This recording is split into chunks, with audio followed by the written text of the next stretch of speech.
Hello everyone, good morning. स्वागत है आप लोग का हमारे यूट्यूब चैनल टॉपर स्टडी पे। आज की क्लास हम लोग का बहुत ही इम्पोर्टेंट होने वाला है, क्योंकि 7 अगस्त से 15 अगस्त तक जितने भी क्वेश्चन आए हैं पॉलिटिकल का आरआरबी एनटीपीसी 12 लेवल में, उसका कंप्लीट एनालिसिस करके हम लोग यहाँ पे इस क्लास को करने जा रहे हैं। ओके, इस क्लास में हम लोग का दो टॉपिक रहने वाला है। पहला संविधान संशोधन और दूसरा अनुच्छेद। दोनों से दो या तीन क्वेश्चन देखने को मिल रहा है अभी आरआरबी एनटीपीसी 12 लेवल के एग्जाम में। ओके, तो चलिए हम लोग स्टार्ट करते हैं अपने आज की क्लास को।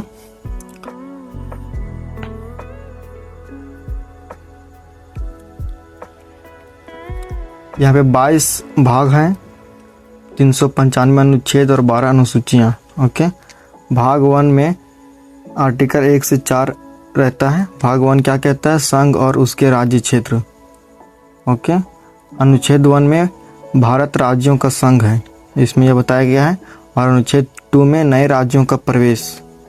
ओके, अनुच्छेद 3 में राज्यों के क्षेत्रों, सीमाओं और नामों में परिवर्तन।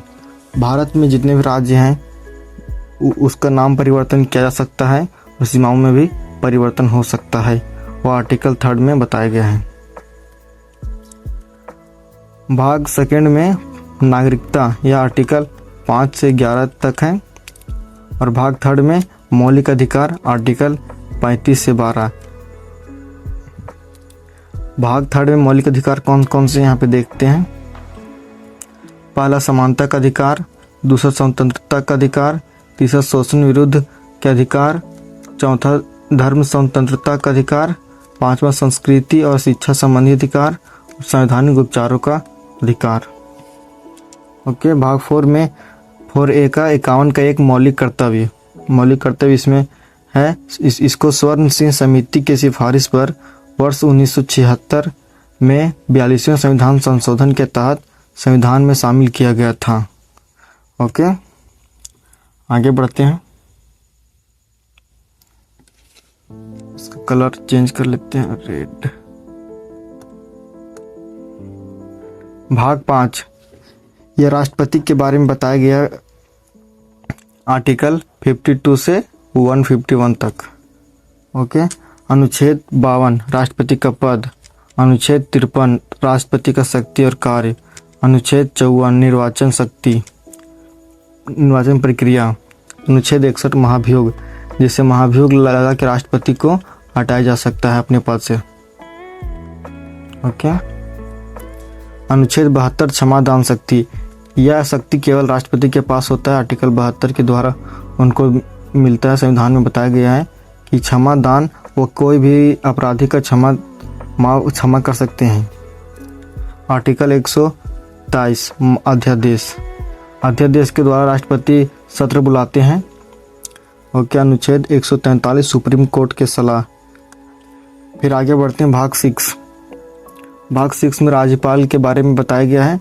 अनुच्छेद 153 राज्यपाल का पद, जिस प्रकार यहाँ पे राष्ट्रपति के बारे में बताया गया है उस प्रकार यहाँ राज्यपाल के बारे में बताया गया। ओके, अनुच्छेद 153 में राज्यपाल का पद, 154 में राष्ट्रपाल की शक्ति और कार्य, अनुच्छेद 155 में निर्वाचन प्रक्रिया राज्यपाल की।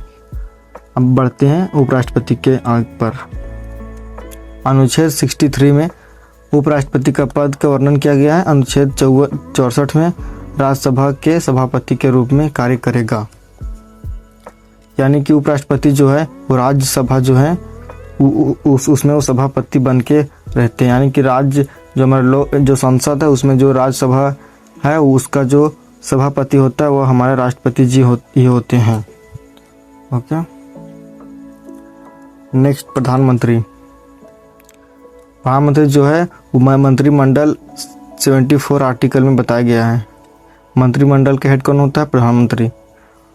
अनुच्छेद 75 में प्रधानमंत्री के बारे में बताया गया है। अनुच्छेद 76 महान्यायवादी। मुख्यमंत्री। नेक्स्ट, अनुच्छेद 163 मंत्रिमंडल। अनुच्छेद 164 मुख्यमंत्री के बारे में। अनुच्छेद 165 महाधिवक्ता। ओके। अनुच्छेद 79 संसद के अनुच्छेदों का वर्णन इसमें बताया गया है। और अनुच्छेद 80 में राज्यसभा का वर्णन किया है और अनुच्छेद 81 में लोकसभा, दोनों ही इंपॉर्टेंट है। 80 में राज्यसभा, 81 में लोकसभा। राज्यसभा का सभापति कौन होता है? उपराष्ट्रपति। उपराष्ट्रपति, ओके। अनुच्छेद 100 में यहाँ पे अनुच्छेद 100 से 112 तक इसमें बताया गया है। इसमें से मोस्ट इम्पोर्टेंट है वित्त विधेयक, इसका फॉन्ट।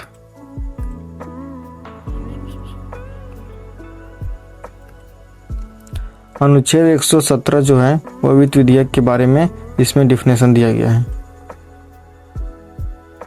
ओके। और बजट 112 में, आर्टिकल 112 में बजट का बारे में बताया गया है।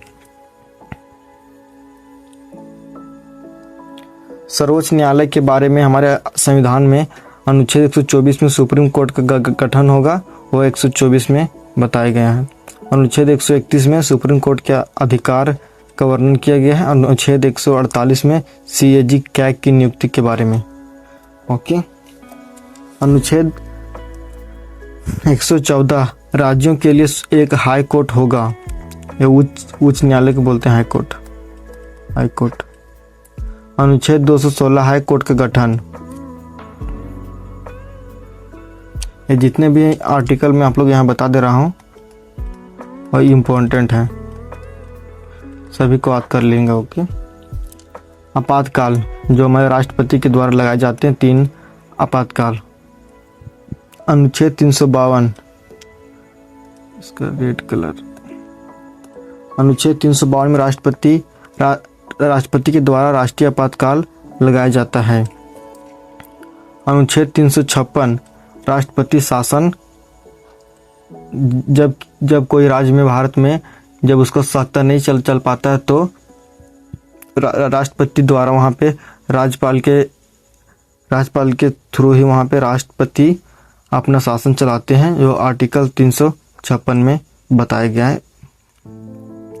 आर्टिकल 360 वित्तीय आपातकाल, ये हमारे देश में अभी तक नहीं लगा है, ओके। फाइनेंशियल है। संविधान संशोधन, या आर्टिकल 368 में संविधान संशोधन का वर्णन किया गया है। अन्य महत्वपूर्ण अनुच्छेद देख लेते हैं। ये जो आर्टिकल 17 जो अस्पृश्यता का अंत, MTS और NTPC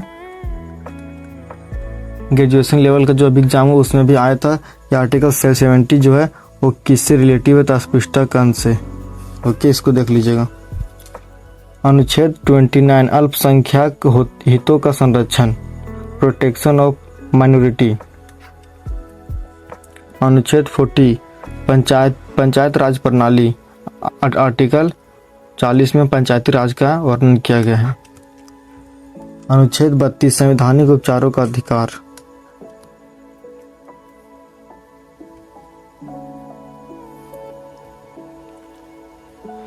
महत्वपूर्ण संविधान संशोधन, संविधान के भाग 20 का अनुच्छेद 368 में संसद को संविधान तथा इसकी प्रक्रियाओं को संशोधित करने की शक्तियां प्रदान की गई हैं।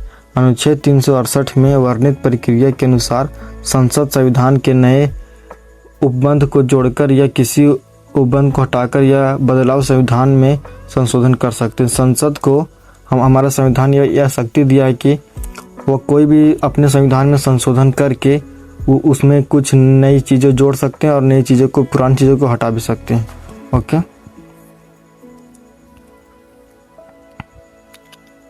हमारा संविधान में पहला संविधान संशोधन कब हुआ था? 1951 में, जो 9वीं अनुसूची में किया गया था, जोड़ा गया था।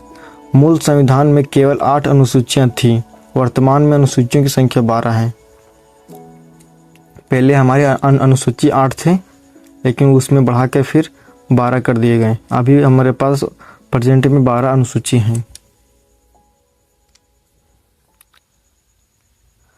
पहला संविधान संशोधन 9वीं अनुसूची में 1951 में किया गया था, भूमि सुधार से संबंधित था, ओके।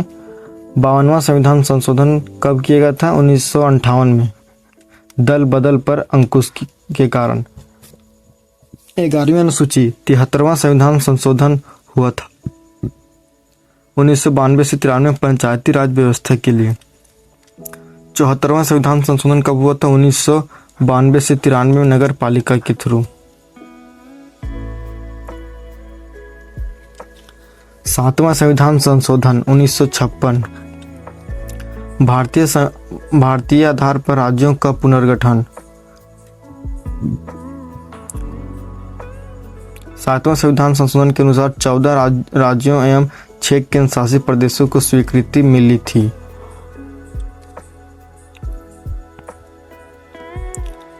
10वां संविधान संशोधन दादर नगर हवेली को भारत में शामिल करने के लिए केंद्र शासित प्रदेश का दर्जा दे दिया गया था 1961 में।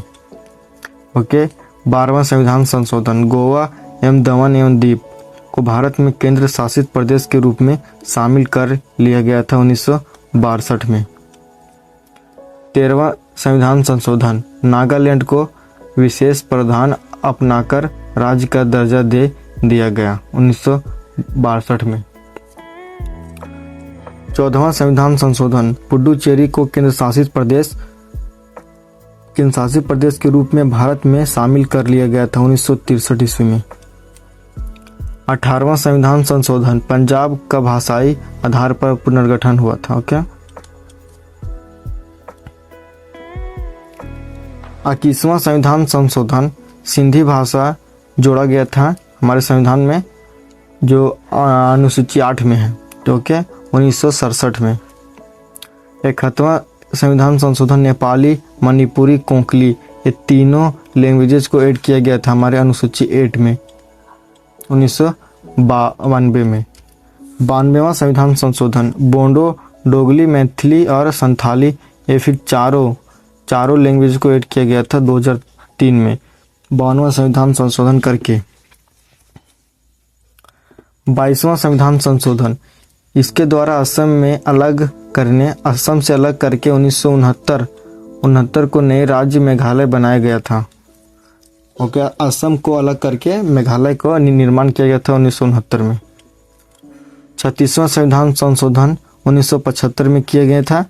इसके अंतर्गत सिक्किम को भारत का 22वां राज्य बनाया गया था 1975 में। 36वां संविधान संशोधन करके जो सिक्किम है वो भारत में ऐड किया गया था और उसका राज्य बनाया गया था 22वां राज्य। 42वां संविधान संशोधन 1976 में हुआ था। इसके द्वारा संविधान में व्यापक परिवर्तन लाए गए थे, जिस कारण इसे लघु संविधान के रूप में भी जाना जाता है। लघु संविधान किसे कहा जाता है? 42वां संविधान संशोधन को। ओके। आई होप आप लोग को ये क्लास पसंद आया होगा, और क्लास पसंद आया तो एक लाइक कर दीजिएगा, और सब्सक्राइब नहीं किया तो सब्सक्राइब कर दीजिएगा। ओके। तो मिलते हैं नेक्स्ट वीडियो में हम लोग। वहाँ पे संविधान संशोधन तो यहाँ पे हो गया। अगला वीडियो में हम लोग अगला क्लास में हम लोग राष्ट्रपति के पूरा कंप्लीट राष्ट्रपति का क्लास आने वाला है। ओके। आप लोग ज़रूर वहाँ पे जाके देखिएगा। ओके। Thank you. मिलते हैं नेक्स्ट क्लास में।